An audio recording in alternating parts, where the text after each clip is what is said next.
De los últimos reportes que se han visto pues en la literatura, en la evidencia científica, colocan al bruxismo como un tema de comportamiento, ¿no? Que ya lo catalogan como un problema neurológico, ¿no? Entonces hay un poco de controversia en este tema, que me parece que es importante abordarlo nosotros que somos pues la primera especialidad que se supone debemos tratar al bruxismo, ¿no? Ahora ya se hace una interdisciplina o multidisciplina con los neurólogos, incluso con los otorrinos. También mencionamos en los cursos pasados, en los módulos pasados, que hay bastante evidencia científica que demuestra que el bruxismo es una consecuencia a un trastorno de base, ¿no?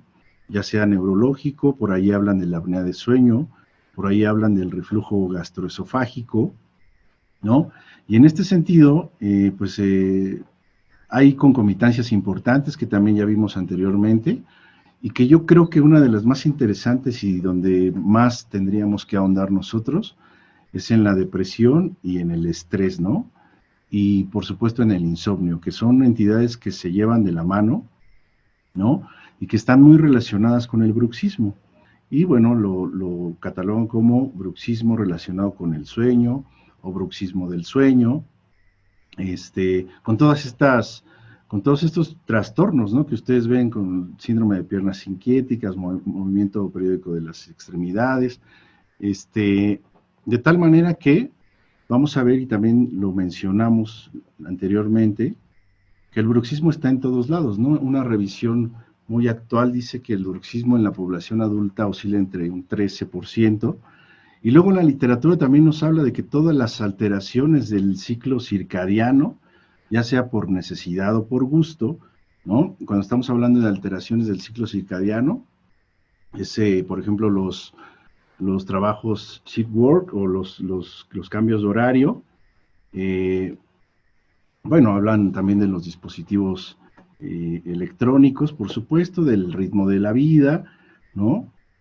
Todas estas actividades que nos generen una alteración en las horas de sueño, ¿no? Pues van a generar un estrés, van a generar esta actividad rítmica masticatoria. También va a estar involucrado, por supuesto, el ritmo de vida. Nos hablan algunos artículos de la personalidad de cada individuo, ¿no? Las personalidades competitivas, generalmente, las personalidades que son ansiosas, pues van a tener este tipo de detonantes de manera más frecuente que las que no lo deriven así, ¿no? Y luego también nos habla de que en la actividad del bruxismo, pues va a depender también del soporte que tenga cada persona. El soporte se refiere, pues, al soporte familiar, ¿no? No es lo mismo manejar un estrés o una depresión cuando tienes este tipo de apoyo, ¿no? En tu red familiar, en tu núcleo de amigos, y todo esto va a variar esta actividad bruxista, ¿no? Ya la doctora Daniela nos hablará más a detalle, más a profundidad de todo eso, ella es la especialista en todos estos tipos de trabajos, pero creo que me parece, bueno, más bien me parece importante irlo mencionando. ¿Y por qué la importancia? Bueno, pues nos hablan de esta cascada fisiológica en donde hay un agente agresor que va a mandar un impulso nervioso a la glándula suprarrenal y esto va a detonar, ¿no? La secreción de las catecolaminas ya mencionadas, sobre todo noradrenalina y adrenalina, y pues esto va a detonar también una actividad cardiovascular, mayor nivel de glucosa, menor actividad digestiva, y por supuesto pues la presión arterial y la expansión de los pulmones, ¿no? Entonces, bueno, toda esta parte se me hace muy interesante y bueno, también tendríamos que hablar del estrés emocional en los niños, ¿no? Y bueno, la asociación entre el bruxismo y los factores psicológicos, perdón, en niños y en adolescentes, pues también han mostrado que los pacientes con bruxismo tenían niveles elevados de catecolaminas en la orina en comparación con los sujetos que no padecían bruxismo. Y los factores genéticos, que también hay un par de publicaciones importantes donde relacionan al estrés estrés y a los genes con la actividad suicida, ¿no? Con las ideas suicidas y con la migraña.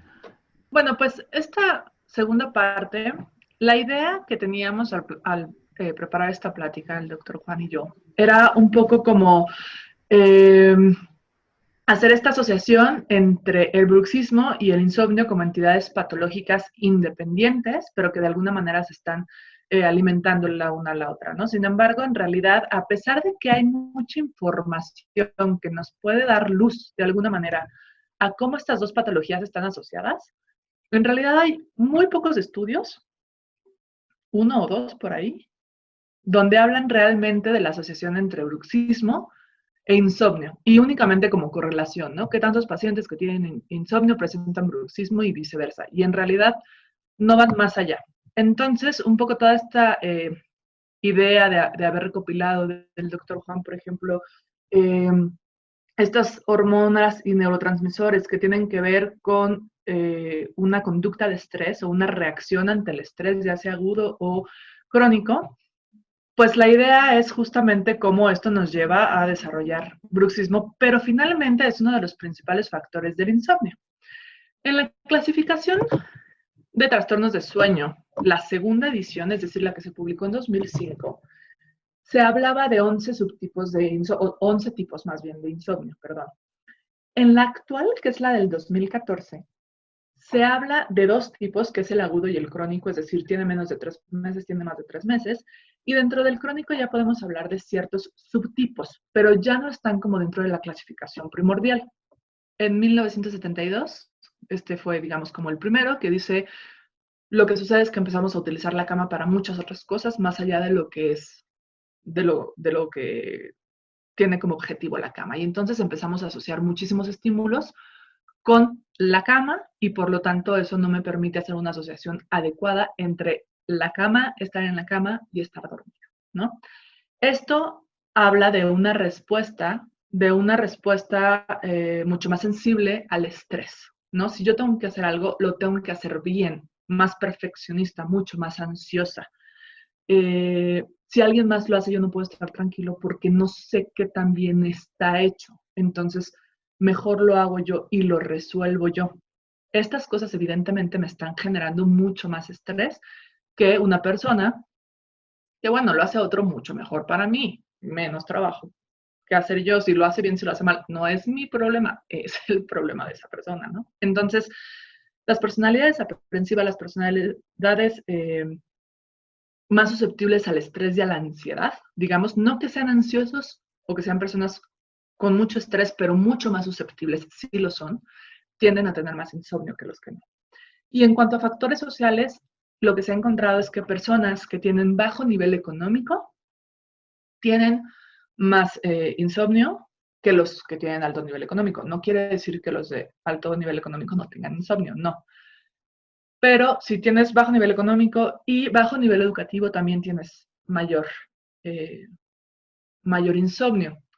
Otro modelo, que es el modelo neurocognitivo, nos dice básicamente la primera parte, hablamos de los mismos factores de las 3P, ¿no? Los predisponentes, precipitantes y perpetuantes. Cuando tengo una hiperactivación cortical, perdón, eso me va a llevar directamente a alteraciones cognitivas. Entonces, el procesamiento de la información sensorial, la memoria, la formación de la memoria a corto plazo y a largo plazo se va a ver modificada, porque los momentos de sueño tienen mucho que ver con esta consolidación de la memoria. Como no estoy teniendo el sueño suficiente, estoy teniendo estas alteraciones cognitivas que no me permiten desarrollarme bien durante el día y eso me lleva a tener un insomnio crónico.